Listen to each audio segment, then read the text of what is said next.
በስመ አብ ወወልድ ወመንፈስ ቅዱስ አሃዱ አምላክ አሜን። ክርስቶስ ተንሥአ እሙታን አሰሮ ለሰይጣን ሰላም ኮነ። ክርስቶስ በታላቅ ኃይልና ስልጣን ከሙታን መካከል ተለይቶ ተነሳ። ሰይጣንንም አሰረው፣ አዳምንም ነፃ አወጣው። ሰላም ከእንግዲህ ወዲያ ደስታና ሰላም ሆነ። በሞቱ ሞታችንን የሻረልን፣ በትንሣኤው ትንሣኤያችንን ያበሰረልን ወልደ እግዚአብሔር ሕያው ወልደ ማርያም ስግው አምላካችን ጌታችን መድኃኒታችን ኢየሱስ ክርስቶስ ስለማይነገረው ስጦታው ክብርና ምስጋና ይግባው። በቅድሚያ እግዚአብሔር አምላካችን ሁላችንን በቸርነቱ ጠብቆ እንኳን ለብርሃነ ትንሣኤው በዓል በሰላምና በጤና አደረሰን አደረሳችሁ። እስቲ እዚህ ያደረሰንን አምላካችን እግዚአብሔርን ሁላችን ከልብ በሆነ ምስጋና እናመስግን። አምላካችን እግዚአብሔር ምስጋናችንን ይቀበልልን። አባቶቼ ካህናት፣ በአገልግሎት የምትመስሉኝ ወንድሞቼ መምህራነ ወንጌል፣ ወንድሞች ዲያቆናት፣ የእግዚአብሔር ልጆች፣ የድንግል ማርያም ወዳጆች እንደምን አመሻችሁ። በቸርነቱ ሳይገባን የኃጢአታችንን ብዛት የሰውነታችንን ክፋት ተመልክቶ ሳያጠፋን ዕድሜ ለንስሐ ሰጥቶ ዳግም በቅድስናው ስፍራ ሰብስቦ ስሙን እንድንጠራ ቃሉን እንድንሰማ የፈቀደልን የአባቶቻችን የቅዱሳን አምላክ የሰራዊት ጌታ እግዚአብሔር ስለማይነገረው ስጦታው ክብርና ምስጋና ይግባው።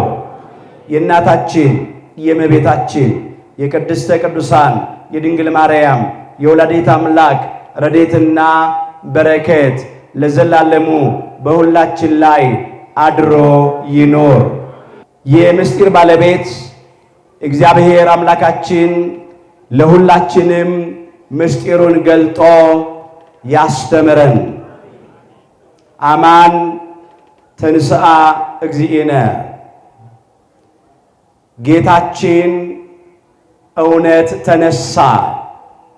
የሉቃስ ወንጌል ምዕራፍ 24 ቁጥር 34። ለዛሬ አምላካችን እግዚአብሔር እንደረዳን መጠን በሚኖረን ጊዜ የምንማርበት የትምህርታችን ርዕስ ይህ ይሆናል። ዛሬ በዚህ ርዕስ ለመማር የመረጥንበት ምክንያታችን ሁላችን እንደምናውቀው በቤተ ክርስቲያናችን ታሪክና ሥርዓት መሠረት አሁን ያለንበት ወቅት ወርሃ ትንሣኤ ነው። ከትንሣኤው ዕለት አንስቶ እስከ በዓለ ሃምሳ ድረስ በቤተ ክርስቲያናችን የሚዘመሩት መዝሙራት፣ የሚሰጡት ትምህርቶች፣ የሚተላለፉት መልእክታት በሙሉ ነገረ ትንሣኤውን አስመልክቶ ነው። በተለይም የዚህ የትንሣኤው የአራተኛው ሰንበት የቅዳሴው ክፍለ ጊዜ ቅዱስ ወንጌል በሉቃስ ወንጌል ምዕራፍ 24 ከቁጥር 33 እስከ 45 የተመዘገበ ነው። እኛም ከዚህ የተነሳ ዛሬ ከዚህ ክፍል ይህንን ርዕስ አንስተን ለመማር መርጠናል። አማን ተንሥአ እግዚእነ። ጌታችን እውነት ተነሳ ርዕሳችን ነው። በሉቃስ ወንጌል ምዕራፍ 24 ቁጥር 34 ላይ ኃይለ ቃሉ ተመዝግቦ እናገኘዋለን። በመጀመሪያ የአምላካችን የጌታችን የመድኃኒታችን የኢየሱስ ክርስቶስን ነገረ ትንሣኤ እንመለከታለን። ከዚያም አሁን እኛ ትንሣኤውን እያከበርን ያለነው፣ ትንሣኤውን እያሰብን ያለነው፣ በትንሣኤው ያመንን ትንሣኤውን የምናከብር ክርስቲያኖች እንዴት አድርገን ልንመላለስ እንደሚገባን እንመለከትና እንጠቀልለዋለን። አምላካችን እግዚአብሔር በነገር ሁሉ ማስተዋልን ይስጠን። እንደዚህ ይላል ቃሉን ስንመለከት ጌታ በእውነት ተነስቷል ነው የሚለው። ይህንን ቃል በዚህ ስፍራ የተናገሩት ደቀ መዛሙርቱ ናቸው። በትንሣኤው ምሽት የሆነ ነገር ነው። ጥቂት ነገር ከታሪኩ ክፍል አንስተን እንመለከታለን። እንደዚህ ብሎ ነው የሚያነሳው። የሉቃስ ወንጌል ምዕራፍ 24 ቁጥር 14 ጀምሮ 11ዱና አለ ደግሞ ከእርሱ ጋር የነበሩትም ሌሎች ጌታ በእውነት ተነስቷል፣ ለስምዖንም ታይቷል እያሉ በአንድነት ተሰብስበው አገኟቸው ነው የሚለው። ያገኟቸው ሁለቱ የኤማሁስ መንገደኞች ናቸው። የማታው ተማሪ የአይሁድ አለቃ ኒቆዲሞስና ቀሌዮጳ የተባለው ቅዱስ ሉቃስ ናቸው። ሲመጡ ከኤማሁስ ተመልሰው ወደ ኢየሩሳሌም ሲደርሱ ደቀ መዛሙርቱ በእውነት ጌታችን ተነስቷል እያሉ ሲነጋገሩ አገኟቸው ነው የሚለው። ጌታችን በእውነት ተነስቷል። ጥቂት ነገር ወደ ኋላ መለስ ብለን እናንሳ።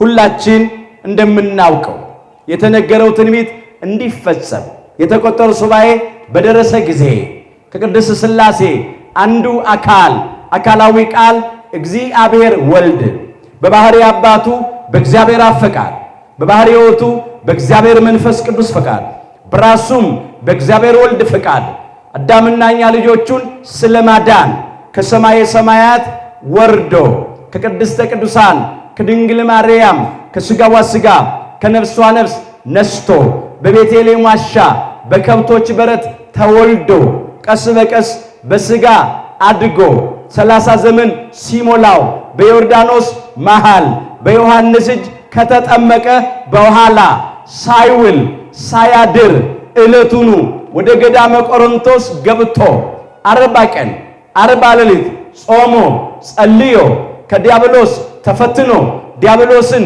ድል የምናደርግበትን ኃይል ለኛ ለልጆቹ ካደለን በኋላ ሕሙማነ ሥጋን በእጁ ታምራት ሕሙማነ ነፍስን በቃሉ ትምህርት እየፈወሰ ተመላለሰ። በጸሎተ ሐሙስ ምሽት በግፍ ታልፎ ተሰጠ። በዕለተ ዓርብ በቀራንዮ መስቀል ላይ ተሰቀለ። ለባህሪው ሞት የማይስማማው አምላክ በሥጋ ሞተ፣ ተቀበረም። 3 ቀንና 3 ሌሊት በመቃብር ካደረ በኋላ ሞትን ድል አድርጎ መግነዝ ፍቱልኝ፣ መቃብር ክፈቱልኝ ሳይል በኃይሉና በስልጣኑ ተነሳ። ክብር ምስጋና ይግባው አምላካችን ጌታችን መድኃኒታችን ኢየሱስ ክርስቶስ።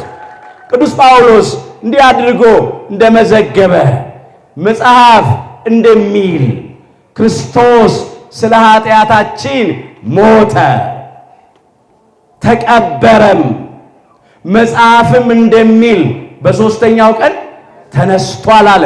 አንደኛ ቆሮንቶስ ምዕራፍ 15 ቁጥር 3 ላይ የተመዘገበ ኃይለ ቃል ነው። መጽሐፍ እንደሚል ኃጢአት ለባህሪው የማይስማማው አምላክ ንጹሐ ባህሪ ጻድቅ ባህሪ የሆነ አምላካችን ኢየሱስ ክርስቶስ ስለ ኃጢአታችን ሞተ በሥጋ። በባህሪው ሞት የሌለበት ሞት ለባህሪው የማይስማማው በሥጋ ሞተ። የማይሞተው ሞተ። ሞትን ይሽረው ዘንድ ሞተ፣ ሙታንን ያድን ዘንድ ሞተ እንዳሉ ሊቃውንቱ እነ ቅዱስ ዲዮስቆሮስ በቅዳሴያቸው። ስለ ኃጢአታችን ሞተ ተቀበረም አለ። በሦስተኛውም ቀን ደግሞ ተነሳ። ጌታችን እውነት ተነሳ ያልነው ስንነሳ ለዚህ ነው። በእውነት አምላካችን ጌታችን መድኃኒታችን ኢየሱስ ክርስቶስ ሞትን ድል አድርጎ ተነስቷል። ክፎች ክርስቶስን በግፍ ሰቀሉ፣ ገደሉ። ምንም ለድነት ዓለም ለቤዛ ዓለም በፈቃዱ ታልፎ ቢሰጥም የተሰቀለው የተገደለው በግፍ ነው። የጠሉት በከንቱ ነው። ምንም ምክንያት አላገኙበትም፣ ሊያገኙበትም አይችሉም። ግን በከንቱ ጠሉኝ የተባለው የመጽሐፉ ቃል እንዲፈጸም ይህንን ሁሉ አደረጉበት። ራሱ አምላካችን ኢየሱስ ክርስቶስ እንደዚህ ይል ነበረ በመዋዕለ ስብከቱ የዮሐንስ ወንጌል ምዕራፍ 15 ቁጥር 25 ላይ ነገር ግን በሕጋቸው በከንቱ ጠሉኝ ተብሎ የተጻፈው ቃል ይፈጸም ዘንድ ነው ያለው። ምንም የሚገኝበት አምላክ አይደለም። ግን ያ ቃል እንዲፈጸም አባታችን ክቡር ዳዊት አስቀድሞ ከዘመረው መዝሙር ነው ስቡ አምጥቶ ይህንን እዚህ የጠቀሰው። ቅዱስ ዳዊት በመዝሙር 68 ቁጥር 4 ላይ በጥል ቃል ከበቡኝ ያለው ተሰለፉብኝ ነው ያለው። ወገኖቼ የሚጠሉኝ ጠላቶቼ ከራሴ ጠጉር ይልቅ በዙ ነው ያለው። በከንቱ የሚጠሉኝ በከንቱ ጠሉኝ የተባለው የመጽሐፉ ቃል እንዲፈጸም ይህንን አደረጉብኝ ያለው ክርስቶስ ለዚህ እኮ ነው። በከንቱ ነው ያንን ወንበዴ ማጅራት መቺ ነፍሰ ገዳይ አዋኪ በርባንን ፈተው ለቀቁ። ንጹሕን አምላክ የሰላምን አምላክ የሰላምን አባት የሰላምን አለቃ የሰላምን ንጉሥ ሰላማዊ ኢየሱስ ክርስቶስን ግን በግፍ ሰቅለው ገደሉት። የመጽሐፉ ቃል እንዲፈጸም ብሎ ያነሳው ይሄንን ነው። እጅግ ያሳዝናል ወገኖቼ። የዓለም ዳኝነት ይሄ ነው። ዛሬም ቢሆን ከዓለም ምንም በጎ ነገር እንዳትጠብቁ። ዓለም ጠባይዋ በርባንን ማጅራት መቺውን ነፍሰ ገዳዩን ወንበዴውን መፍታት ነው። ንጹሐንን ደግሞ ማሰቃየት፣ ማሳደድ፣ ኋላም መግደል፣ ማስገደል ነው። አምላካችን ኢየሱስ ክርስቶስን ዓለም ጠላው፣ ሰቅሎም ገደለው። የተጣመመ ዳኝነት ነው። ዛሬም ብዙ እንደዚህ የተጣመሙ ዳኝነቶች እናያለን። ለዚህ ነው በከንቱ የሚጠሉኝ ከራሴ ጠጉር በዙ፣ በአመፅ የሚያሳድዱኝ ጠላቶቼ በረቱ እያለ ቅዱስ ዳዊት የዘመረው። እስከ መስቀል ሞት ድረስ አሳደዱት፣ ሰቅለው ገደሉት። ኋላም መቃብሩን በሰራዊትና በመሳሪያ ኃይል አስጠበቁ፣ እንዳይነሳ ለማድረግ። ጌታችን እውነት ተነስቷል። እነሱ እንዳይነሳ ነው መቃብሩን ባለመሳሪያዎች ከበው ይጠብቁ ነበር። የኛ አምላክ ግን በሦስተኛው ቀን ሞትን ድል አድርጎ መግነዝ ፍቱልኝ፣ መቃብር ክፈቱልኝ ሳይል በኃይሉና በስልጣኑ ተነሳ። የመቃብሩ ድንጋይ እንደታተመ እንደተገጠመ ነው የተነሳው። ለምን? እርሱ ትንሣኤ ነው፣ እሱ ሕይወት ነው። እንዲህ ብሏል በመዋዕለ ስብከቱ ትንሣኤና ሕይወት እኔ ነኝ ብሏል። በዮሐንስ ወንጌል ምዕራፍ 11 ቁጥር 25 ላይ የተመዘገበ ኃይለ ቃል ነው። ክርስቶስ ለምን ተነሳ? ትንሣኤ ስለሆነ። ክርስቶስ ለምን ሕያው ሆነ? ሕይወት ስለሆነ። ክፉዎቹ ሕይወትን ገደልን አሉ፣ ሞት የሚያሸንፈው መስሏቸው። ትንሣኤ በመቃብር እንዲቀር መቃብሩን አስጠበቁ። እሱ ግን ሕይወት ስለሆነ ሞት አላሸነፈው፣ ትንሣኤም ስለሆነ መቃብር ይዞ አላስቀረውም። በእውነት ቅዱሳን መላእክት እንዲህ ብለው መሰከሩ፣ ሕያውን አምላክ ከሙታን መካከል ስለምን ትፈልጉታላችሁ? እንደተናገረው ተነስቷል እንጂ በዚህ የለም አሉ። ክብር ምስጋና ለአምላካችን ለእግዚአብሔር ይሁን። ጌታችን እውነት በእውነት ተነስቷል።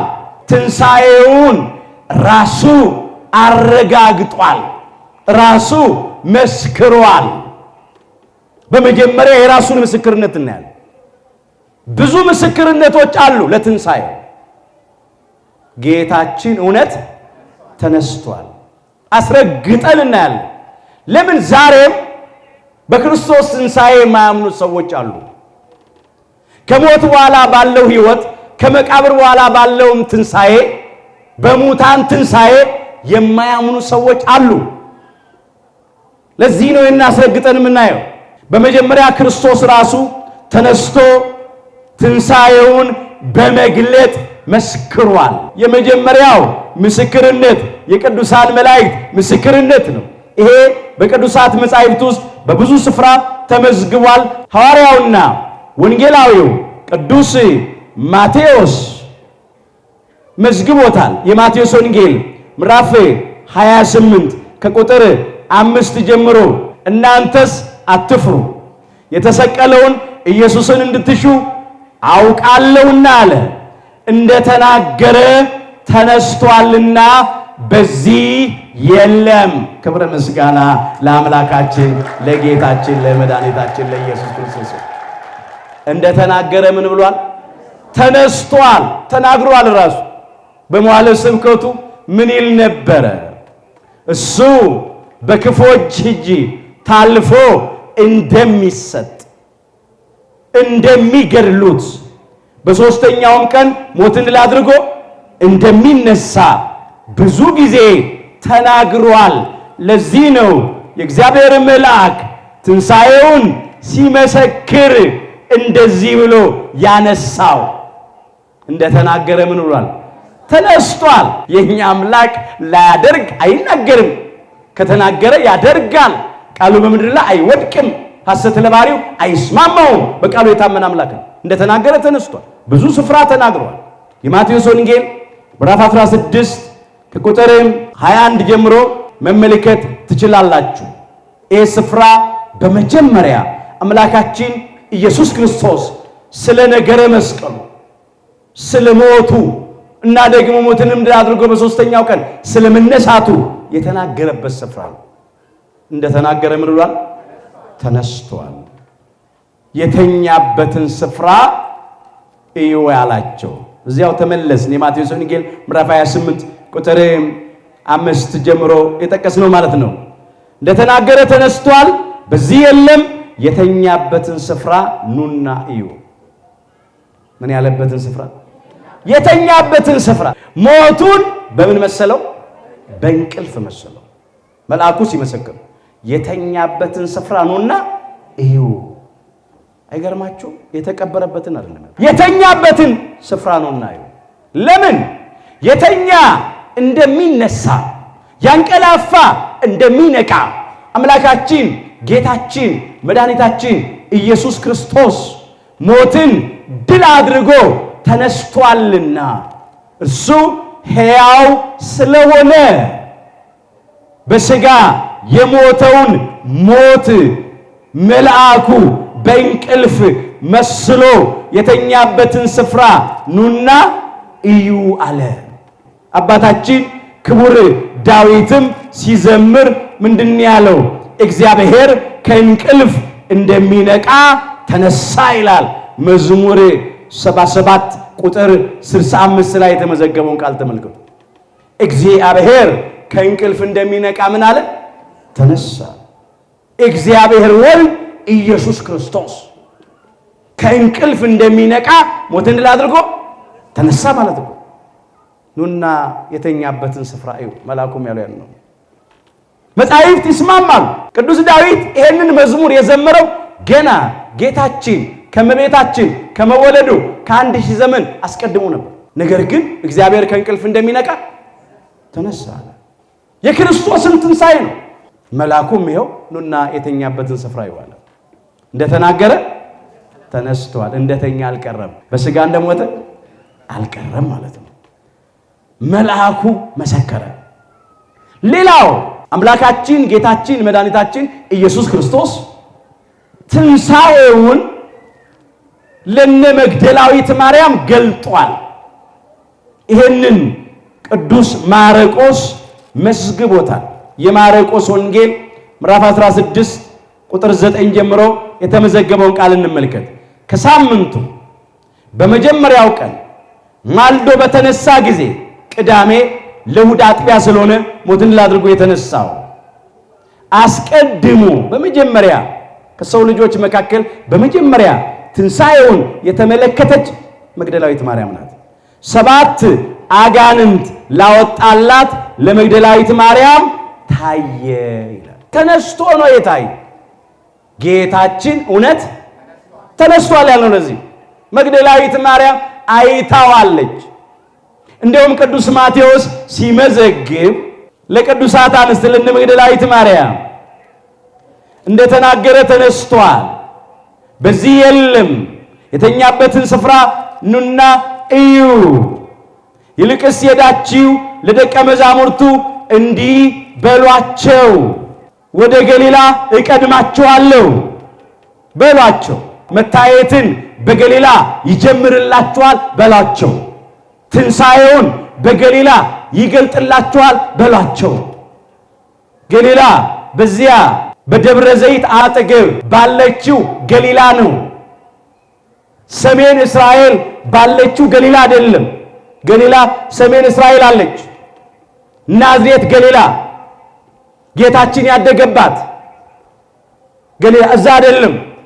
መታየትን በገሊላ ጀምርላችኋለሁ ማለት ደብረ ዘይት ተራራ አጠገብ ባለችው ገሊላ ነው። በዚያ መታየትን እጀምርላችኋለሁ፣ ትንሣኤን በዛ እገልጥላችኋለሁ ስላለ ይሄንን ንገሯቸው ብሎ መልአኩ ተናገረ ለነ መግደላዊት ማርያም። ፈጥነው ሲሄዱ ይሄንን ሊያበስሩ ራሱ አምላካችን ኢየሱስ ክርስቶስ አገኛቸው ይላል ማቴዎስ 28 ቁጥር 9 ላይ እነሆም ኢየሱስ አገኛቸውና ይላል። ማን አገኛቸው? ኢየሱስ ክርስቶስ አገኛቸውና ራሱን ያገኛቸው ቅዱሳት አንስትን ደስ ይበላችሁ አላቸው። ደስ ይበላችሁ ወገኖቼ፣ ደስ ይበላችሁ።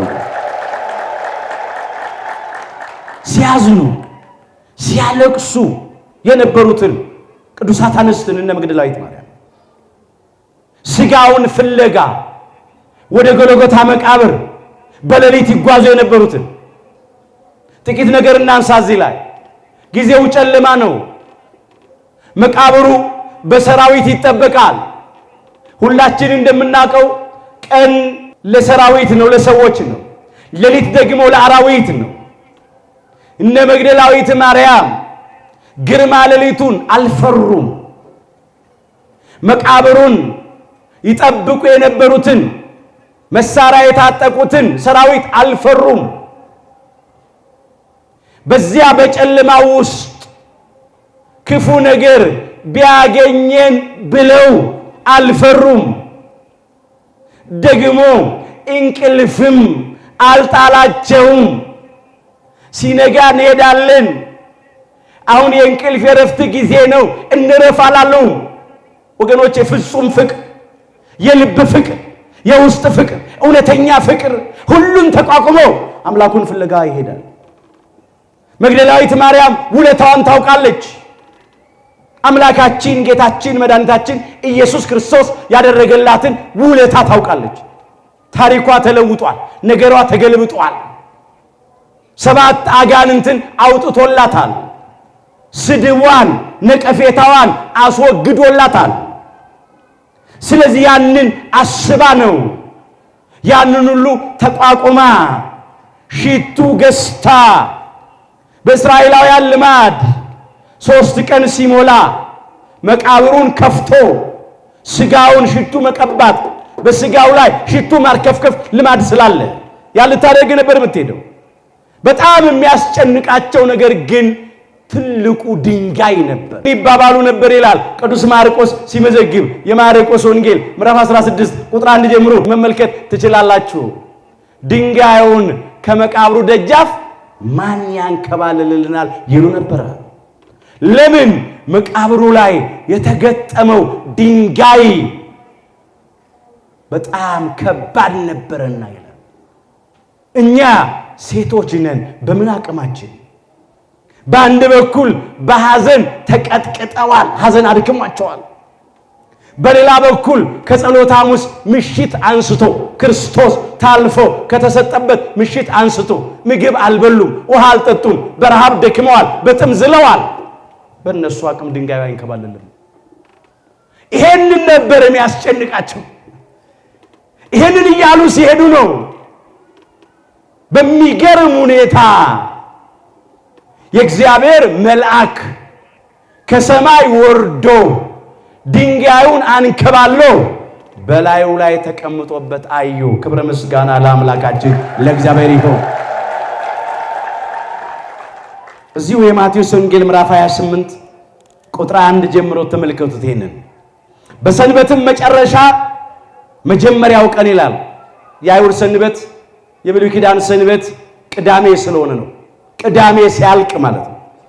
በመጀመሪያው ቀን ማለት ደግሞ በአዲስ ኪዳን ሰንበት፣ በክርስቲያኖች ሰንበት በዕለተ እሑድ ማለት ነው። ሲነጋ ጠዋት መግደላዊት ማርያምና ሁለተኛይቱ ማርያም መቃብሩን ሊያዩ መጡ ይላል። ሲጓዙ ደርሰው እዚያ ተገኙ። የደረሱት ፀሐይ ሲወጣ ሲነጋ ነው። ሲጓዙ የነበረው በሌሊት ነው። እጅግ በሚገርም ሁኔታ ከዚያም እንደዚህ ሆነ ይላል። እነሆም የጌታ መልአክ ከሰማይ ስለወረደ ታላቅ የምድር መናወጥ ሆነ። ታላቅ ምን ሆነ? የምድር መናወጥ ሆነ። ቀርቦም ድንጋዩን አንከባሎ በላዩ ተቀመጠ ይላል። ክርስቶስ ሞትን ድል አድርጎ ሲነሳ የማንንም እርዳታ አልፈለገም። በመቃብሩ ላይ ድንጋዩ እንደታተመ እንደተገጠመ ነው። ሳይከፍት ነው የተነሳው። ግን የክርስቶስ ትንሣኤ ይገለጥ፣ ይታይ፣ ይረጋገጥ ዘንድ መልአኩ ከሰማይ ወርዶ ድንጋዩን አንከባለለው። ድንጋዩ ሲንከባለል የመቃብሩ ባዶነት ታየ፣ ተገለጠ። የክርስቶስም ሞትን ድል አድርጎ መነሳት ተረጋገጠ። ስጋው በመቃብር አልፈረሰም፣ አልበሰበሰም። በፍጹም ሞትን ድል አድርጎ ተነስቷል። ለዚህ ነው እንግዲህ ይሄንን አይተው ነው በመቃብር ውስጥ ያዩት የእግዚአብሔርን መላእክት ነው። ቅዱስ ማቴዎስ ሲጽፍ አንድ መልአክ አዩ ነው። ቅዱስ ሉቃስ ሲጽፍ 2 መላእክት አዩ ነው። አንዱ በራስጌ አንዱ በግርጌ፣ ብቻ መላእክት በመቃብር ውስጥ ታይተው ትንሣኤውን አበስረዋል፣ መስክረዋል። ነጭ ልብስ ለብሰው የሚያንጸባርቅ ልብስ ለብሰው መጀመሪያ ክብራቸው ነው። ብርሃናውያን፣ እሳታውያን፣ ሰማያውያን ናቸውና ቅዱሳን መላእክት። ሌላው ዘመነ ፍስሐ፣ ዘመነ ሰላም፣ ዘመነ ምሕረት ሆነ ሲሉ ነጭ ልብስ ለብሰው ታዩ። የጨለማው ዘመን፣ የመከራው ዘመን፣ የፍዳ የኩነኔ ዘመን አለፈ ሲሉ ክብረ ምስጋና ለአምላካችን ለጌታችን ለመድኃኒታችን ለኢየሱስ ክርስቶስ። ይሄን ሲሉ ታዩ። ይሄን አይተው ነው እነ መግደላዊት ማርያም ሲጓዙ አምላካችን ኢየሱስ ክርስቶስ መንገድ ላይ ያገኛቸው። ደስ ይበላችሁ አላቸው ነው የሚለው። ከዚያም እንዲህ ሆነ፣ እነርሱም ቀርበው እግሩን ይዘው ሰገዱለት ይላል። እዚያ የማቴዎስ ወንጌል ምዕራፍ 28 ቁጥር 9 ላይ ተመልሻል። በዚያን ጊዜ ኢየሱስ ክርስቶስ እንዲህ አላቸው፣ አትፍሩ አላቸው። ሄዳችሁ ወደ ገሊላ እንዲሄዱ ለወንድሞቼ ተናገሩ በዚያም ያዩኛል አላቸው። በዛ አይተውታል። መቼ? በትንሣኤው ምሽት አይተውታል። እንመጣበታለን። መጀመሪያ ለመግደላዊት ማርያም ተገለጠ የምንለው እንደዚህ ነው። ይሄን ለማንሳት ነው ያመጣው። ለመግደላዊት ማርያም ታየ። ከዚያ በኋላ ለኤማሁስ መንገደኞች ታየ። ለቅዱስ ኒቆዲሞስና ለቅዱስ ሉቃስ። ይህንንም ቅዱስ ማርቆስ መዝግቦታል።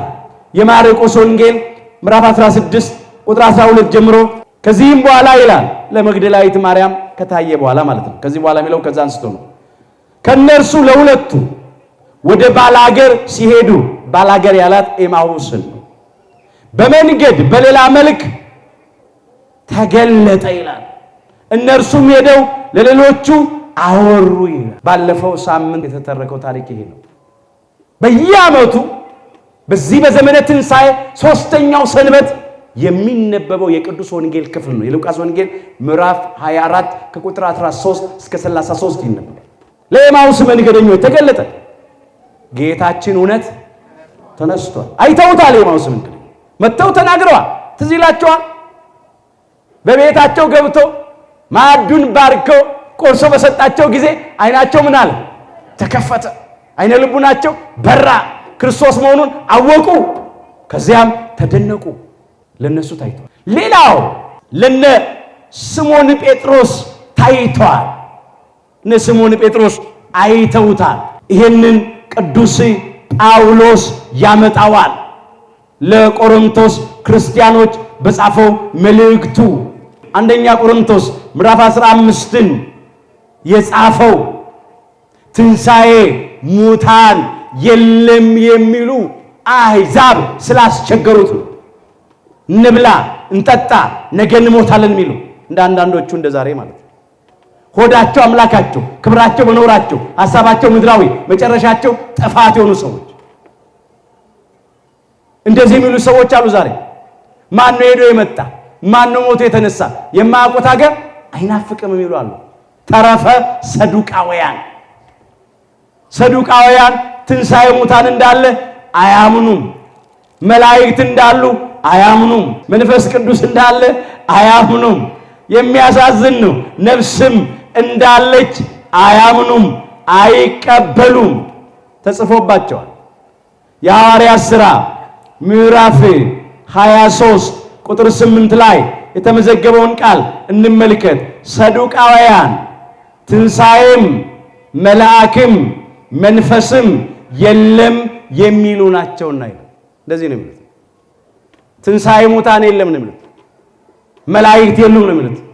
መንፈስ ቅዱስ የለም ነው የሚሉት። ለምን ሲባሉ አላየንም ነው፣ አልጨበጥንም፣ አልዳሰስንም፣ አልነካንም ነው። ከስጋቸው ጋር የተዋሃደች ነፍስ እያለች መንፈስ የለም ይላሉ፣ መልአክ የለም ይላሉ፣ ትንሣኤ የለም ይላሉ። ዛሬም እንዲህ የሚሉ ሰዎች እኮ አሉ። እጅግ ያሳዝናል።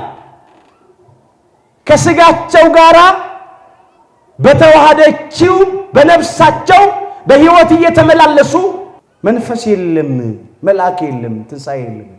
ስላላዩት፣ ስላልጨበጡት፣ ስላልዳሰሱት ስለ አየር መኖር ይመሰክራሉ።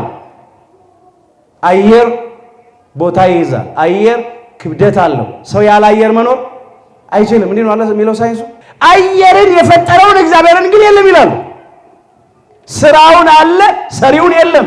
ፍጥረቱን አለ፣ ፈጣሪውን የለም። ምን ማለት ነው? ዛሬም ለነኚህ ሀለወተ እግዚአብሔርን ክደው ለሚኖሩ ለዘመኑ ተረፈ ሰዱቃውያን እግዚአብሔር ልቡና ሰጥቶ ከግህደት ወደ እምነት ያምጣል። ባለማወቅ ነው የጠፉት። ስለዚህ ቅዱስ ጳውሎስ በጣም ተቸገረ። አሕዛብ በክርስቶስ ትንሣኤ አያምኑም። ከሞት በኋላ ባለው ሕይወት፣ ከመቃብር በኋላ ባለው ትንሣኤ አያምኑም። ስለዚህ ነው ይሄንን ለመመስከር አስረግጦ በስፋት የመሰከረው። ስለዚህ ምን ይላቸዋል? እንዲህ ነው ብሎ የሚጽፈው። እስቲ ትንሽ ከፍ ብለን እንመልከት። እዚያው አንደኛ ቆሮንቶስ 15 ቁጥር 1 ጀምሮ ወንድሞቼ ሆይ የሰበኩላችሁን ደግሞም የተቀበላችሁትን በእርሱም ደግሞ የቆማችሁበትን በእርሱም ደግሞ የምትድኑበትን ወንጌል አሳስባችኋለሁ ይላቸው። እኛም ዛሬ የምናሳስበው ይሄንን ምን ሰብከው ምን መሰከረው ይሄንን ጌታችን እውነት ይሄን ነው ምን መሰከረው የደቀ መዛሙርቱ ምስክርነት ይሄን በከንቱ ካላመናችሁ በቀር ብታስቡት በምን ቃል እንደሰበኩላችሁ አሳስባችኋለሁ። እንዴው ዝም ብሎ አይደለም የማይጨበጥ ልብ ወለድ አይደለም አስረግጦ ነበር የሚነግራቸው። ዛሬም ለዚህ ነው እኔ ያነሳው እኔ ደግሞ የተቀበልኩትን ከሁሉ በፊት አሳልፌ ሰጠኋችሁ እንዲህ ብዬ ብሎ ትንሣኤውን ይመሰክራል። መጽሐፍ እንደሚል ክርስቶስ ስለ ኃጢአታችን ሞተ ተቀበረም፣ መጽሐፍም እንደሚል በሶስተኛው ቀን ተነስቷል። ከዛ ይቀጥልና ለኬፋም ታየ ይላል። ለማታየ ለኬፋ ኬፋ የሚለው ቅዱስ ጴጥሮስን ነው። ኬፋ ቃሉ የጥንት አረማይክ ወይም የዕብራይስጥ ነው። ጴጥሮስ ቃሉ የጽር ወይም የግሪክ ነው። ትርጉሙ አለት ማለት ነው። አለት በግዕዙ ኮክ ይለዋል። ሁሉም የቅዱስ ጴጥሮስ ስም ምንድን ነበር የሚሉት ስንነሳ ጌታ እውነት ምን ብሏል? ተነስቷል፣ ለስምዖንም ታይቷል። የተነሳንበት እዛ የሉቃስ ወንጌል ምዕራፍ 24 ቁጥር 34 ላይ ይሄው ቅዱስ ጳውሎስም አመጣው ለስምዖን ጴጥሮስ ታይቷልና ከዚህ በኋላ የሚያነሳውን እንቀጥል። ለ12ቱም ታየ ይላል። ለ12ቱ ደቀ መዛሙርት ታየ ብሎ ያነሳ በትንሣኤው ምሽት የሆነውን ነው። ኤማሁስ መንገደኞች አይተውት መተው ለ11 ደቀ መዛሙርት ሲናገሩ እነሱ ለስምዖን እንደታየው እየተነጋገሩ ሳሉ ክርስቶስ በመካከላቸው ገብቶ ቆመና ሰላም ለእናንተ ይሁን አላቸው። የሉቃስ ወንጌል ምዕራፍ 24 ቁጥር 36 ጀምሮ ቀጥሉ ተመልከቱት።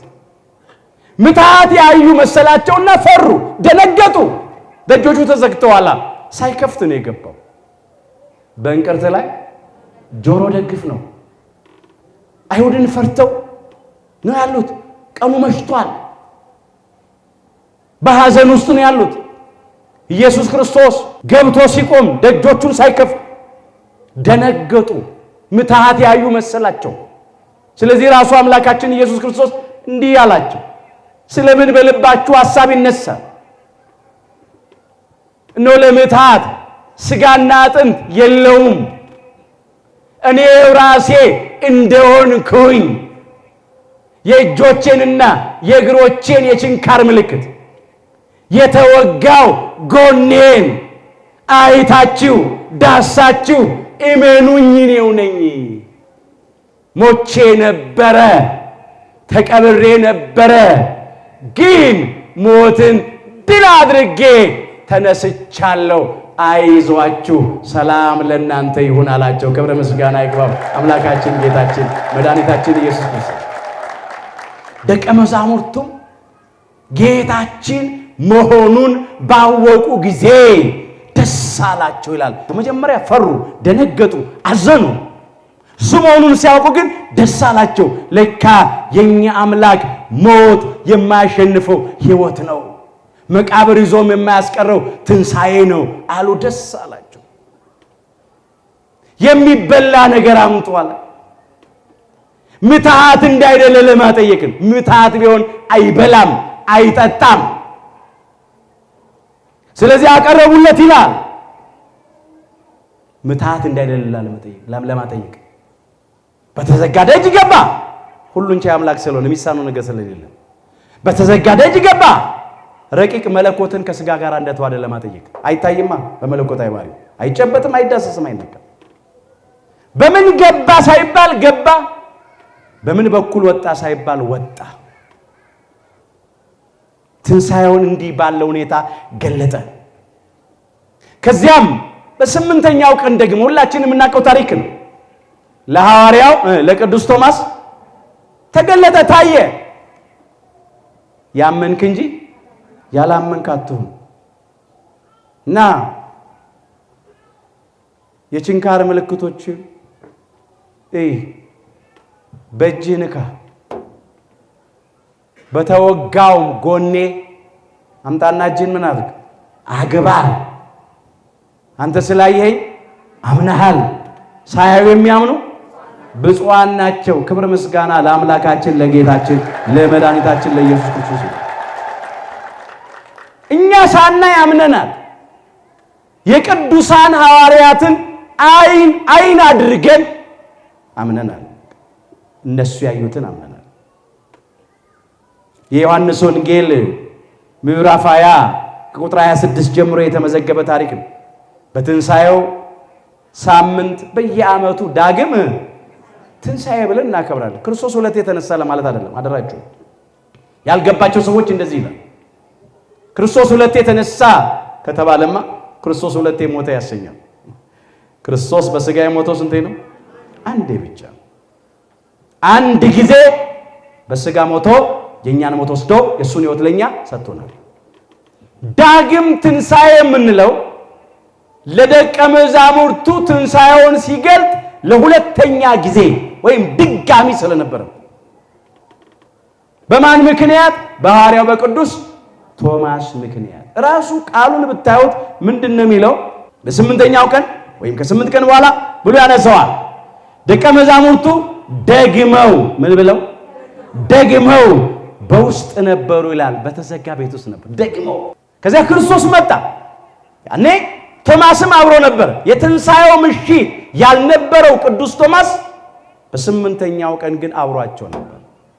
ልክ በትንሣኤው ምሽት እንደመጣ ክርስቶስ ደጆቹ እንደተዘጉ መጥቶ መካከላቸው ቆሞ ሰላም ለእናንተ ይሆናል። ከዚያ ለተጠራጠረው ለቶማስ ነው ቀጥታ ትንሣኤውን የገለጠ። ሌላው ከ500 ከፍ ከ600 ዝቅ ለሚሉ ሙታን ደግሞ ታይቷል። እነሱን አስነስቶ እዚያው እንመለስ። አንደኛ ቆሮንቶስ ምዕራፍ 15 ቁጥር 6 ላይ ከዚህም በኋላ ከ500 ለሚበዙ ወንድሞች በአንድ ጊዜ ታየ ይላል። ጌታችን እውነት ምን ብሏል? ተነስቷል። እነኛ ሁሉ ምስክሮች ናቸው። ተነስቷል፣ አይተውታል። ይህም ብቻ አይደለም። በመቃብር ውስጥ የተገኘው የመግነዝ ጨርቅ እና የራሱ መጠምጠሚያ ምስክር ነው። ቅዱስ ጴጥሮስና ሐዋርያውና ወንጌላዊ ቅዱስ ዮሐንስ ወልደ ነጎድጓድ በመቃብር ውስጥ ያገኙት የተገነዘበትን የመግነዝ ጨርቅና የራሱን መጠምጠሚያ ብቻ ነው። ሌላ ነገር አላገኙ። እንዲህ ብሎ መዝግቦታል ሐዋርያውና ወንጌላዊው ቅዱስ ዮሐንስ ወልደ ነጎድጓድ። የዮሐንስ ወንጌል ምዕራፍ 20 ከቁጥር 7 ጀምሮ የተመዘገበውን ቃል እንመልከት። ወደ መቃብሩም ገባ። ስምዖን ጴጥሮስ ነው። የተልባ እግሩ ልብስ ተቀምጦ አየ፣ የተገነዘበት። ደግሞም በራሱ የነበረው ጨርቅ ለብቻው በአንድ ስፍራ ተጠምጥሞ እንደነበረ እንጂ ከተልባ እግሩ ልብስ ጋር ተቀምጦ እንዳልነበረ አየ ይላል። የሚገርም ነው። ራሱ የተገነዘበት የመግነዝ ጨርቅና የራሱ መጠምጠሚያ የተቀመጠው ተለያይቶ በስርዓት ነበር። አንድ ሰው ከመኝታው ሲነሳ አልጋውን በስርዓት አነጥፎ እንደሚነሳ ማለት ነው እንጂ ያ የተልባ እግሩ የተገነዘበት የመግነዙ ጨርቅና የራሱ መጠምጠሚያ እንዲሁ ተመሰቃቅሎ አይደለም የተገኘው። በውበት በትክክል በስርዓት ነበር የተቀመጠው። ልክ አንድ ያንቀላፋ ሰው ሲነሳ መኝታውን እንደሚያነጥፍ ክርስቶስ የተገነዘበትን የመግነዝ ጨርቅ ለብቻው የራሱንም ጥምጥም ለብቻው በስርዓት አስቀምጦ ሞትን ድል አድርጎ ተነሳ። በእውነት ጌታችን ተነስቷል ወገኖች። ይህ ምስክር ነው፣ ያረጋግጣል፣ ያስረዳል። አይሁድ ደቀ መዛሙርቱ ስጋውን ሰረቁ ብሎ አስወርተዋል። እስከ ዛሬም ይሄ ወሬ በአይሁድ ዘንድ ይወራል። ጥቂት ነገር እናንሳ። የማቴዎስ ወንጌል ምዕራፍ 28 ከቁጥር 11 ጀምሮ ሲሄዱም ሳሉ ይላል ከጠባቆች አንዳንድ ያንን መቃብሩን ይጠብቁ የነበሩ ጠባቂዎች ባለመሳሪያዎች ማለት ነው። ወደ ከተማ መጥተው የሆነውን ሁሉ ለካህናት አለቆች አወሩ ይላል። ምን ብለው ነው ያወሩት? ድንጋዩ ተንከባሏል፣ መቃብሩ ባዶ ነው፣ ክርስቶስ ምን ብሏል? ተነስቷል፣ በመቃብር የለም ብለው ነው ያወሩት። ለምን መሰላችሁ? ድንጋዩን ተጠግተው መሳሪያ ይዘው መቃብሩን ይጠብቁ የነበሩ ባለመሳሪያዎች ክርስቶስ ሞትን ድል አድርጎ በተነሳ ጊዜ አላወቁም፣ አላዩም። ለምን? መቃብሩ እንደተገጠመ እንደታተመ ነው የተነሳው። ስለዚህ አላወቁም። መልአኩ ከሰማይ ወርዶ ድንጋዩን ሲያንከባልለው ግን ይላል እነኛ በመቃብሩ ዙሪያ የነበሩ ወታደሮች እንደሞቱ ሆኑ ይላል። እንደምን ሆኑ? እንደሞቱ ሆኑ። ቃሉ በግልጽ እንዲህ ነው። ከፍ ብላችሁ የማቴዎስ ወንጌል ምዕራፍ 28 ቁጥር 3 ጀምሮ መልአኩም እንደ መብረቅ ልብሱም እንደ በረዶ ነጭ ነበረ ይላል። ጠባቆቹም እርሱን ከመፍራት የተነሳ ተናወጡ፣ እንደሞቱም ሆኑ ይላል። እንደምን ሆኑ? እንደሞቱ ሆኑ። ወገኖቼ መልአኩ ሲወርድ ድንጋዩን ከበው የሚጠብቁ ጠባቂዎች ሁሉ እንደሞተ ሰው ይሆናሉ። ያኔ ጉልበታቸው አያድናቸው፣ መሳሪያቸው አያድናቸው፣ ስልጣናቸው ኃይላቸው አያድናቸው። አሁንም የከበደንን ድንጋይ እግዚአብሔር መልአኩን ልኮ ያንከባልልን። ዛሬም በግል ሕይወት ይሆናል፣ በማህበራዊ ሕይወታችን ይሆናል። ብዙ የከበደን ድንጋይ አለ፣ መንከባለል አለበት። ያ ድንጋይ የክርስቶስን ትንሣኤ ላለማሳየት የክርስቶስ ትንሣኤ እንዳይገለጥ በመቃብሩ ላይ የተገጠመ ነበር፣ በጠባቆች የሚጠበቅ። ዛሬም የኢትዮጵያና የሕዝቧ ትንሣኤ እንዳይገለጥ እንዳይታይ ደስታ እንዳይመጣ ብዙ ድንጋይ በሀገራችን በኢትዮጵያ ላይ ተገጥሟል። ከብዶናል። ግን ጊዜውን ጠብቆ እግዚአብሔር መልአኩን ልኮ ያንከባልለዋል። የጊዜ ጉዳይ ነው። የሚያሳዝነው ግን መልአኩ ከሰማይ ወርደው ድንጋዩን ሲያንከባልለው ድንጋዩን ተጠግተው የሚጠብቁ ባለመሳሪያዎች፣ ባለጉልበቶች፣ ባለጊዜዎች ሁሉ እንደሞተ ይሆናሉ። የኛ አምላክ አይቶ አይቶ አይቶ ማንከባለሉን ያውቅበታል። ብቻ መጠበቅ ነው፣ መታገስ ነው። ሩቅ አይሆንም። አይዟችሁ። ጥቂት የሐዘን ጊዜ፣ ጥቂት የመከራ ጊዜ፣ ጥቂት የጭንቅ ጊዜ ይኖራል። ልክ ከጸሎተ ሐሙስ ምሽት አንስቶ እስከ ትንሣኤው ዕለት እንዳለች ቀን የጭንቅ ጊዜ አለ፣ የመከራ ጊዜ አለ።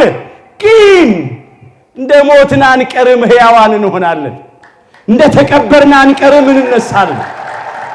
አንገታችንን እንደ ደፋን አንቀርም። እግዚአብሔር ቀና አድርጎ ያቆመናል።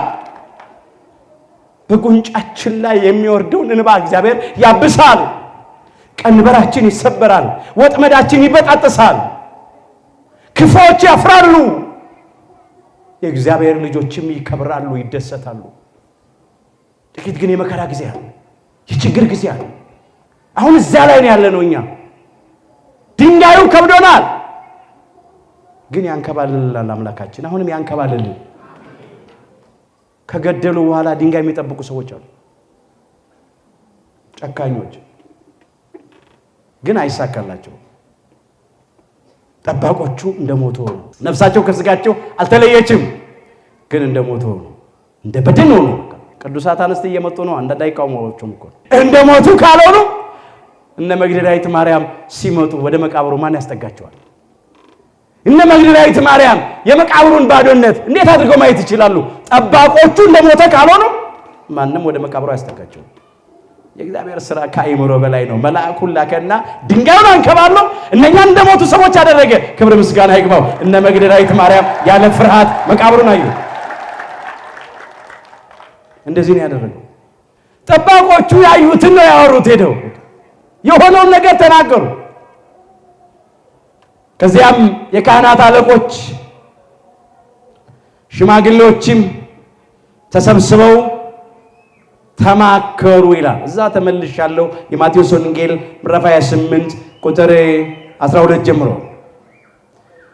ከሽማግሌዎችም ጋር ተሰብስበው ተማከሩና ለጭፍሮቹ ብዙ ገንዘብ ሰጥተዋቸው እኛ ተኝተን ሳለን ደቀ መዛሙርቱ በሌሊት መጥተው ሰረቁት በሉ። ምን በሉት በሉ? ሰረቁት በሉ። እኛ ተኝተን ሳለን ደቀ መዛሙርቱ መጥተው ሰረቁት። እስቲ አስቡት። በመሳሪያ ከሚጠብቁ ሰዎች ደቀ መዛሙርቱ በሌሊት መጥተው ሊሰርቁ ነው። እንኳንም ስጋውን ሊሰርቁ በሌሊት መጥተው በተሰቀለ ጊዜ እኮ ሸሽተዋል፣ ፈርተው ከሐዋርያውና ከወንጌላዊ ከቅዱስ ዮሐንስ ወልደ ነጎድጓድ በስተቀር ከደቀ መዛሙርቱ መካከል መስቀሉ ስር የተገኘ የለም። እሱ ብቻ ነው የተገኘ። ደቀ መዛሙርቱ ሁሉ ትተውት ሸሹ አይደለም የሚለው የማቴዎስ ወንጌል ምዕራፍ 26 ቁጥር 56 ላይ ክርስቶስ ታልፎ በተሰጠበት ምሽት እንኳን መሳሪያ ሰራዊት እዛ ያለ መተው ሊሰርቁ። ግን የማይታመን ነገር መቼስ ሰው መዋሸት ከጀመረ ማይለው ነገር የለም። እንደዚህ በሉ አሉና መከሯቸው። ብዙ ገንዘብ ሰጥተዋቸው ይህም በገዢው ዘንድ የተሰማ እንደሆነ እኛ እናስረዳዋለን አሉ። እኛ ክርስቶስን ሰቅሎ የገደሉ የአይሁድ ካህናት፣ ጻፍት፣ ፈሪሳውያን፣ ሽማግሌዎች እናቸው እናስረዳዋለን። እናንተም ያለ ስጋት እንድትሆኑ እናደርጋለን አሏቸው። እነርሱም ገንዘቡን ተቀብለው እንዳስተማሯቸው አደረጉ። ያስተማሯቸው ውሸት ነው። ደቀ መዛሙርቱ ስጋውን ምን አሉ? ሰረቁት። ይህንን መመስከር ጀመሩ። በቃ ይህም ነገር በአይሁድ ዘንድ እስከ ዛሬ ድረስ ሲወራ ይኖራል። እስካሁን ድረስ አይ ደቀ መዛሙርቱ ሰረቁት እንጂ ክርስቶስ ሞት እንዳደረገ አልተነሳም ብለው ነው የሚያወሩት የሚያሰሩት። ውሻ በበላበት ይጮሃል ይላሉ አበው። እነሱም ገንዘብ ተከፍሏቸዋልና ስለ ገንዘብ ብለው ያዩትን የሰሙትን የሚያውቁትን ነገር ከመመስከር ይልቅ እነኛ ክፎች የነገሯቸውን ውሸት መመስከር ቀጠሉ። ደቀ መዛሙርቱ ሰረቁት፣ እኛ ተኝተን ሳለን። ዛሬም ሰው ገንዘብ ከወደደ የማይሰራው ክፉ ስራ የለም፣ የማይፈጽመው ግፍ የለም። ዛሬም አንዳንድ ጊዜ ፍርድ የሚጓደለው፣ ድሆች የሚበደሉት፣ ግፍ የሚፈጸመው፣ እውነት በሐሰት መጋረጃ የሚጋረደው ስለምንድን ነው ቢባል ስለሚጠፋ ብር ተብሎ ነው። መጽሐፍ ምን ይላል? ገንዘብን መውደድ የክፋት ሁሉ ስር ነው ይላል። አንደኛ ጢሞቴዎስ ምዕራፍ 6 ቁጥር 10 ላይ ገንዘብን መውደድ የክፋት ሁሉ ስር ምንጭ ነው። አንዳንዶችም ይሄንን ሲመኙ፣ ገንዘብ ሲመኙ ከሃይማኖት ተሳስተው በብዙ ስቃይ ራሳቸውን ወጉ ይላል። አደራ ይበሉ አሉ። ቃላቸውን ያጠፉ፣ እምነት ያጎደሉ፣ መሐላ ያፈረሱ ሰዎች አሉ። ስለሚጠፋ ብር ብለው ሃይማኖታቸውን ደግሞ የለወጡ ከቤተ ክርስቲያን የወጡ አሉ። ስለምን? ስለሚጠፋ ብር ብለው፣ ስለሚቀር ምድራዊ ክብር ብለው። እግዚአብሔር አምላካችን ስለሚጠፋ ብር ብለን ቃላችንን ከማጠፍ ሃይማኖታችንን ከመለወጥ ጸጋችንን አውልቀን ከመጣል ሁላችንን ያድነን። ስለ ገንዘብ ዛሬ የማይፈጸም ምንም ግፍ የለም። ሀገራችን ኢትዮጵያም እንዲህ አይነት ችግር ውስጥ ገብታ እንደዚህ የምትታወቀው ብዙዎች ለሚጠፋ ብር ብለው ነው። ከእግዚአብሔር በላይ የሚጠፋ ብርን በመውደድ፣ ከባልንጀራ ፍቅር በላይ የሚጠፋ ገንዘብን በመውደድ ነው። ስለዚህ እነኛም ትንሣኤውን ለማሳሳት ሞከሩ። እንደው ሌባም ቢመጣ የሚሰርቀው ውድ ዋጋ የሚያወጣውን ያንን የመግነዝ ጨርቅና የራሱን መጠምጠሚያ ነው እንጂ አሁን የክርስቶስን ሥጋ ሰርቆ ይወስዳል? ወዴት ይወስዳል? የሚያሳዝን ነው። ግን ሰዎች በትንሣኤው እንዳያምኑ ስለፈለጉ ይሄንን አሶሩ። ውሸት ማለት ዓለም እንዲህ ነው ዛሬ የምትሰብከው ውሸት ትሰብካለች። ደግሞ አንዳንድ ጊዜ ብዙዎች የተቀበሉት ውሸት ብዙዎች ስለተቀበሉት እውነት ይመስላል፣ ግን እውነት አይደለም። ብዙዎች በድምጻቸው ያረጋገጡት ውሸት በድምጽ ብዛት እውነት ሊሆን አይችልም። ወይም ዘመን የጠገበ ውሸት ብዙ ዘመን ስለጠገበ ረጅም እድሜ ስለሞላው እውነት ሊሆን አይችልም። ደግሞ ብዙዎች ያልተቀበሉት እውነት ጥቂቶች ብቻ የሚቀበሉት የሚያምኑት እውነት ጥቂቶች ብቻ ስለተቀበሉት ውሸት አይሆንም። እውነት መቼም እውነት ነው። ጌታችን እውነት ተነስቷል ብለን እንመሰክራለን። ተነስቷል።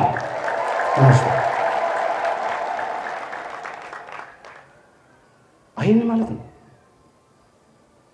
ስጋው በመቃብር መፍረስን መበሰስን አላየም፣ ወይም እንደ ልብስ አውልቆት አልተነሳም። ያማ ባይሆን ኖሮ ቅዱስ ቶማስ ምን ይነካ ነበር? ምን ይዳስ ነበር? ከነስጋው ስለተነሳ። ቅዱስ ጳውሎስ ነገረ ትንሣኤውን አምጥቶ እንዲህ ብሎ ተናግሯል።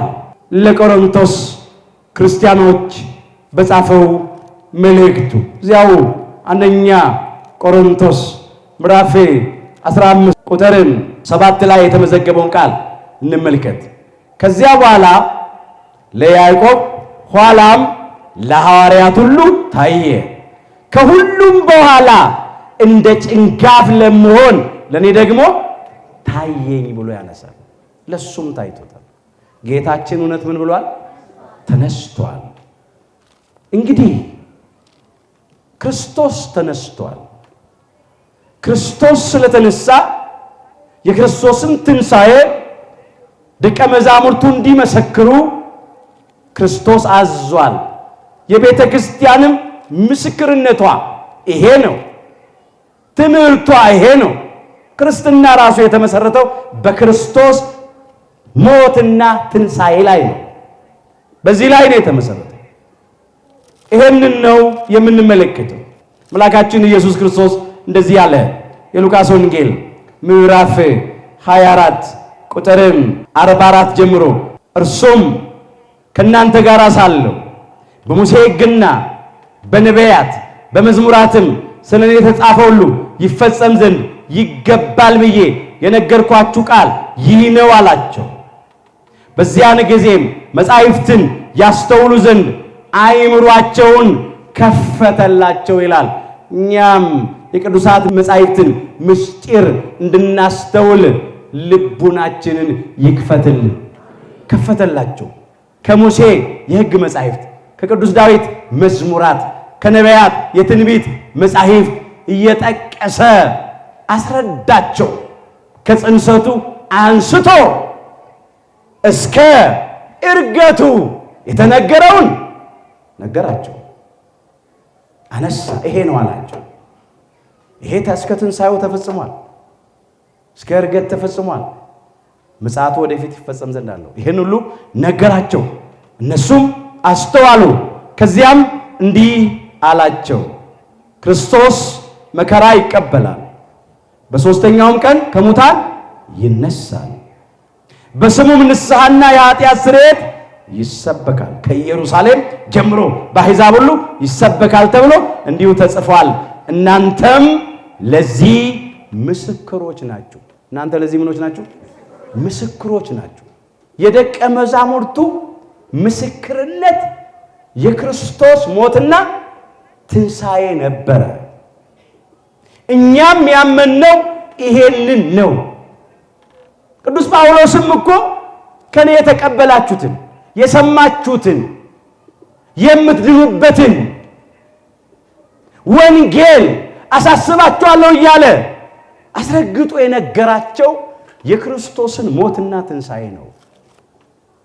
ተስፋ እንዳይቆርጡ፣ ተስፋ እንዳንቆርጥ። እኛ ከሞት በኋላ ሕይወት አለን። ከመቃብር በኋላ ትንሣኤ አለን። ሞት የመጨረሻ ነገር አይደለም ወገኖቼ። አንዳንድ ጊዜ ትንሣኤን ተስፋ ካላደረግን በምድር ላይ ስንኖር በእንግልነታችን ዘመን ከሚገጥመን መከራ፣ ፈተና፣ ችግር የተነሳ ከቀቢጸ ተስፋ እንደርሳለን። በተለይ አሁንማ ያለንበት ዘመን የመጨረሻው ዘመን ዋዜማ ስለሆነ ትንቢት የሚፈጸምበት ምሳሌ የሚደርስበት ዘመን ስለሆነ ብዙ አስጨናቂ ነገሮች አሉ። ስለዚህ አንዳንዶች ተስፋ እየቆረጡ ነው። ክርስትና ይሄ ከሆነ ይቅር እያሉ እግዚአብሔር የቆረጥነውን ተስፋችንን ይቀጥልልን። እንደዚህ ይላል ቅዱስ ጳውሎስ አንደኛ ቆሮንቶስ 15 ቁጥር 12 ጀምሮ ክርስቶስ ከሙታን እንደተነሳ የሚሰበክ ከሆነ ግን ከናንተ አንዳንዶች ትንሣኤ ሙታን የለም እንዴት ይላሉ አለ። ዛሬም የሚሉ እኮ አሉ። ትንሣኤ ሙታን ከሌለ ክርስቶስ አልተነሳማ። ክርስቶስ ካልተነሳ እንግዲያስ ስብከታችን ሁሉ ከንቱ ነው፣ እምነታችሁም ደግሞ ከንቱ ናት። ደግሞም ክርስቶስ ተነሳ ብለን የምንሰብከው ስብከት የምንመሰክረው ምስክርነት ሐሰት ነው። እኛም ሐሰተኞች የእግዚአብሔር ምስክሮች ሆነናል ማለት ነው አለ። ሐሰተኞች የክርስቶስ ምስክሮች ሆነን ተገኝተናል ማለት ነው። ዛሬም እኮ እንደዚህ እኮ ቤተ ክርስቲያን ክርስቶስ ከሙታን ተነሳ እያለች ትሰብካለች።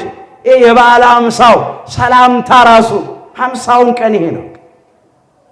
ሁል ጊዜ በየዓመቱ ማለት ክርስቶስ ተንሳ እሙታን እንላለን። ክርስቶስ ከሙታን ተነሳ በአብይ ኃይል ወስልጣን፣ በታላቅ ኃይልና ስልጣን አሰሮ ለሰይጣን፣ ሰይጣንን አሰረው። አግዓዞ ለአዳም፣ አዳምን ነፃ አወጣው። ሰላም ኢሚዜሰ፣ ከእንግዲህ ወዲህ ሰላም ሆነ ፍስሐ ወሰላም፣ ደስታና ሰላም ሆነ ነው የምንለው። ቅዱስ ያሬድ በድጓው የዘመረው ነው። ከዚያ ነው ቤተክርስቲያን የወሰደችው። ይህን ነው የምትመሰክረው።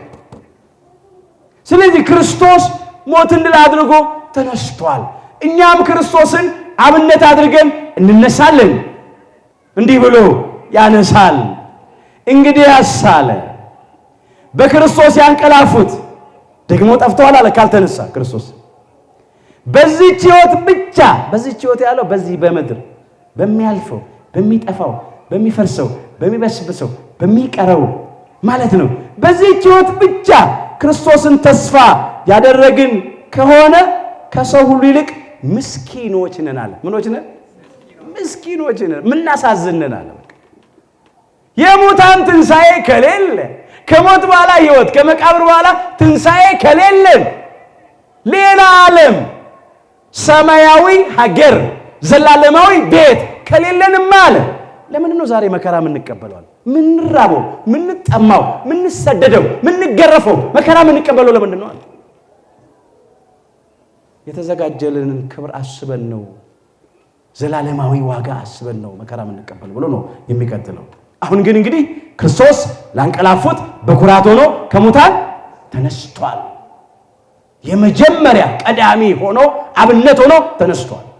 ሞት በሰው በኩል ስለመጣ በመጀመሪያው ሰው በፍጡሩ በአዳም በኩል ስለመጣ ትንሣኤ ሙታን ደግሞ በሰው በኩል ሆኗል። በዳግማዊ አዳም ሰው በሆነው አምላክ በአምላካችን በጌታችን በመድኃኒታችን በኢየሱስ ክርስቶስ በኩል ሆኗል ትንሣኤ ሙታን። ሁሉ በአዳም እንደሚሞቱ ሁሉ እንዲሁ ሁሉ በክርስቶስ ደግሞ ሕያዋን ይሆናሉ ይላል። ክብረ ምስጋና ለአምላካችን ለእግዚአብሔር። ሁላችን ሕያዋን እንሆናለን። እግዚአብሔር አምላካችን የሁላችንን ትንሣኤ የክብር ያድርግልን። በመቃብር ያሉ ሁሉ በሉ የእግዚአብሔርን ድምፅ የሚሰሙበት ሰዓት ይመጣል። መልካም ያደረጉ ለሕይወት ትንሣኤ፣ ክፉም ያደረጉ ለፍርድ ትንሣኤ ይወጣሉና በዚህ አታድንቁ። የዮሐንስ ወንጌል ምዕራፍ 5 ቁጥር 29 ጀምሮ የተመዘገበ አይለቃል። በትንሣኤ ዘጉባኤ በመጨረሻው ቀን በፍርድ ቀን በመቃብር ያሉት ሁሉ የእግዚአብሔር ልጅ ድምፅ የሚሰሙበት ሰዓት ይመጣል ነው የሚለው። ሙታን ሁሉ ድምፁን ይሰማሉ። መልካም ያደረጉ ሃይማኖታቸውን ያጸኑ ምግባራቸውን ያቀኑ ለንስሐ የሚገባ ፍሬ ያፈሩ የክብር ትንሣኤ የሕይወት ትንሣኤ ይነሳሉ። እኛንም ከነሱ ጋር በቸርነቱ ይቁጠረን። ክፉ ያደረጉ ሃይማኖት የሌላቸው ጣዖት አምላኪዎች፣ ከሃዲዎች፣ አመፀኞች፣ በደለኞች በንስሐ ያልተመለሱ ለፍርድ ትንሣኤ ይነሳሉ። እግዚአብሔር ሁላችንን ከዚህ ይሰውረን። ይሄ ግድ ነው። የጌታችንን ትንሣኤ ስናከብር የእኛንም ትንሣኤ እያሰብን ነው። ጌታችን በእውነት ምን ብሏል? ተነስቷል።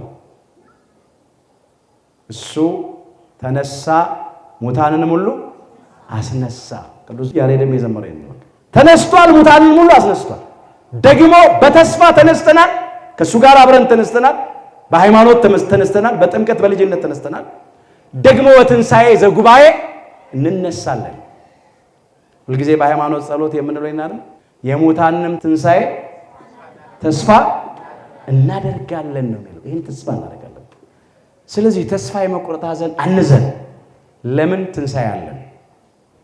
ስለዚህ ትንሣኤን ስናከብር ሞተን እንዳይሆን ተቀብረን እንዳይሆን አደራችሁን። በክህደት በጥርጥር በአምልኮተ ጣዖት በኃጢአት በቁማችን ሞተን እንዳይሆን በሃይማኖት ጸንተን በምግባር ቀንተን ለንስሐ የሚገባ ፍሬ አፍርተን ከተቀበርንበት ከማንኛውም አይነት የክፉ ሥራ መቃብር ውስጥ ወጥተን የልቡና ትንሣኤ ተነስተን ትንሣኤውን እንድናከብር ይርዳን። በእውነት ትንሣኤው በእኛ ሕይወት ውስጥ ትንሣኤ የሚሆነው ተነስተን ስናከብር ነው። አንዳንዶች ሞተው ነው ትንሣኤን የሚያከብሩት። እንደዛ እንዳይሆን እግዚአብሔር ለሁላችንም የልቡና ትንሣኤ ይስጠን። የሀገራችን የኢትዮጵያንና የሕዝቧንም ትንሣኤዋን ያሳየን። አማን ተንሥአ እግዚእነ። ጌታችን እውነት ተነስቷል፣ ተነሳ። የሉቃስ ወንጌል ምዕራፍ 24 ቁጥር 34። የሁላችንን መጨረሻ አምላካችን በቸርነቱ ያሳምራል።